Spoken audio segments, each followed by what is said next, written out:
Nomura, you... Nomura, what?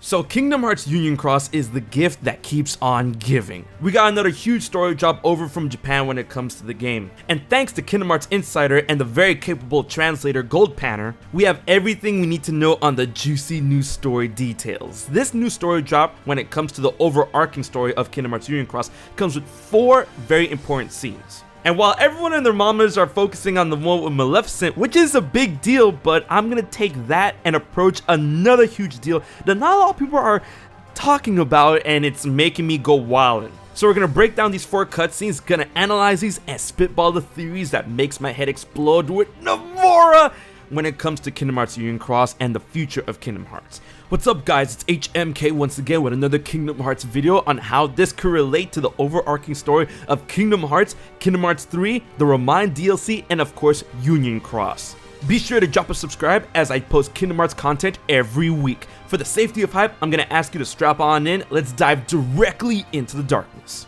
Alright, first things first when speaking about the darkness. In the first cutscene, Maleficent is still rolling around with this entity known as the Darkness that there's a lot of theories about, and I feel that this cutscene along with another cutscene may finally point harder at its identity. Maleficent is still trapped in the data version of Daybreak Town, but the Darkness instructs her to go to the tower within Daybreak Town.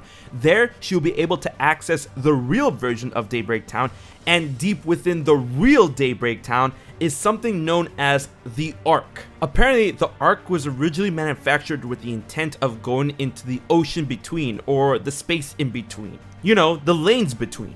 But the Darkness suggests rather than using it for that type of destination, Maleficent can use it to go back into the future to where she originally came from. The only problem is that this arc is incomplete, and as it's incomplete, Maleficent's body won't survive the trip going into the future to when she came. The only thing that will remain is her heart. Obviously, Maleficent is concerned about this, but the Darkness reassures her that at her destination, as long as there's an intermediary and people that remember her, her flesh shall be reconstructed and her heart will be able to enter that vessel. Sounds familiar? That's exactly what happens at the beginning of Kingdom Hearts 2, linking Union Cross to that game. Now, that's obviously a huge kicker, but in my opinion, what's even a bigger kicker is how the Darkness reassures Maleficent that this is all gonna go according to plan. The Darkness claims that in the Book of Prophecies, she's in the future, so everything should go smoothly on this plan. Maleficent replies, wait, you read the Book of Prophecies? And that is the huge thing I'm talking about, which is going to link to another scene or the overarching story of Union Cross into Kingdom Hearts 3. So stay tuned in this video, we're gonna get into that. Now, the next cutscene isn't too huge. It's about Brain, who's reading the Book of Prophecies, and now we think we know he finally read that note that Lady Ava slipped into the book, which after that point, he calls upon his own Chirithy, and check it out, he has his own little brain hat and a custom little pouch. Yo, that's so dope. And he sends this Chirithy on an errand, and we find out quickly what that errand is. The very next cutscene is Ventus Hangout with Skuld, and it should be known that they're still in the data version of Daybreak Town. And then it becomes apparent that it's getting a lot colder, and it starts snowing in the data version of Daybreak Town, which is neat. And then Ventus asks Skuld if they want to build a snowman as they figure out something to do during the time, because Ephemer and Brain are probably looking for a way to return to the original world. Lauren's finding clues about his sister, yada yada yada. It is at that point that Brain's Chirithy shows up and tells them they have to go somewhere for a second. And now, ladies and gentlemen, is when we get to the juicy part, the 4th cutscene, which shows a meeting between Brain and Ephemer. So Brain calls Ephemer over on the hill that a lot of things happen, in which Ephemer and Brain were both chosen by Lady Ava on this hill to be Union leaders. Here is where Brain reveals to Ephemer that one of the Union leaders has been decided upon to receive a copy of the Book of Prophecies. And while we all thought it was Brain, or I should say a lot of us thought it was Brain, because remember this, there's a theory that I talked about in the last Union Cross update video, it turns out in the note that Lady Ava left to Brain in the Book of Prophecies that Brain was not supposed to be the one to get the Book of Prophecies. He shows this note to Ephemer and everything, confirming this on the shocked expression on Ephemer's face. He then goes on to point out and reveal that Laurium's sister Strelitzia was supposed to be a Union leader. So finally this information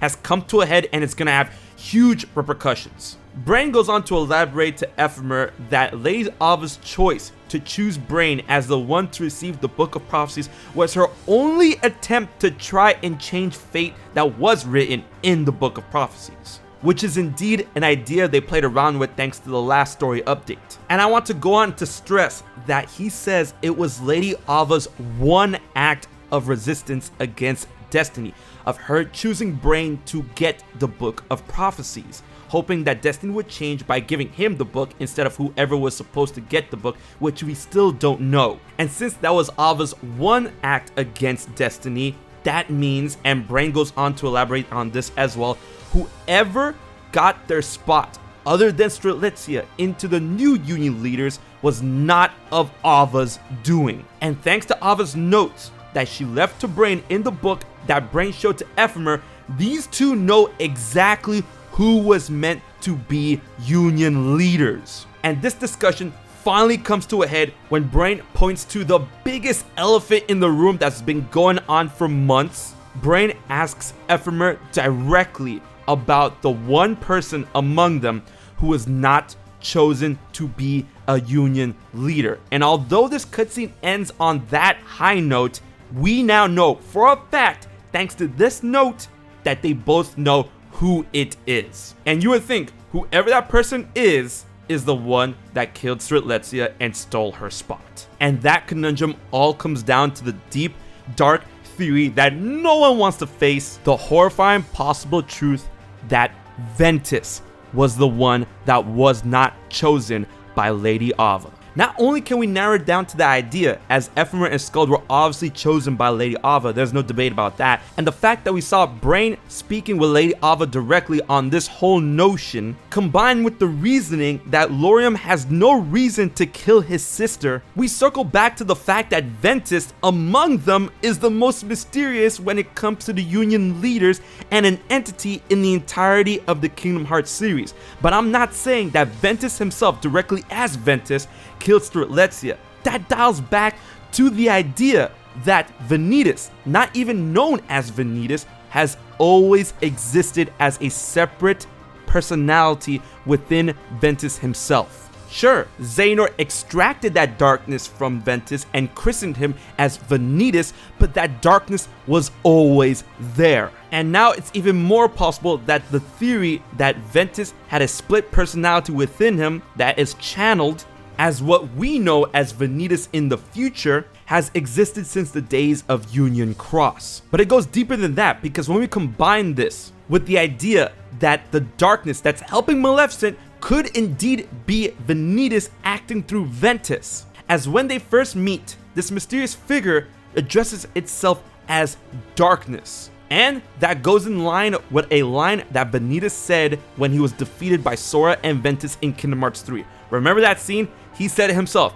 What he is darkness. He is darkness. But it's what we see in these cutscenes that drives it home even more. Remember how the darkness was instructing Maleficent about the Ark and the fact that it states that it has read the Book of Prophecies to a degree, confirming that her trip will go through? That's because that darkness is Vanitas acting through Ventus, because somehow, some way, Ventus was able to read the Book of Prophecies to confirm this for Maleficent. And not only that, it was also able to confirm the whereabouts of the Ark within Daybreak Town, within the tower. And this is why it was so important for Ventus to gain a spot in the Union leaders, to kill Strelitzia, to take her spot in order to have access to the Book of Prophecies, in order to have access to the tower, in order to have access to all of its secrets, in order to relay that information to Maleficent. That is how the darkness knows. And this all boils down to the question of why. And the answer is to continue the Keyblade War. The darkness needed to ensure that Maleficent went back to the future to make sure that the second Keyblade War during the time of Kingdom Hearts 3 would happen, as not only proven by Vanitas Ventus's desire to see the Keyblade War happen in Birth by Sleep, but also by the fact of the Master of Masters' words that the Keyblade War has been going on since the time he was a kid, and that the darkness has always existed, sometimes in the form of people that look just like you and me. That's because Ventus being conjured as a human-like entity by Xehanort confirms those words. And as that is an entity of darkness that the Master of Masters talked about, then that ensures the reasoning on why he wants to see the fight through and why Ventus wants to continue the fight between light and darkness so that the darkness may win completely and utterly. Nomura is truly playing 4D chess with the overarching lore of Kingdom Hearts. The darkness is always short of a complete victory over the light when it comes to the Keyblade Wars. Ventus is an entity of darkness as told by the Master of Masters, and stole Strelitzia's spot in order to ensure that Maleficent would go back home to make sure that the Keyblade Wars would continue. It all comes together.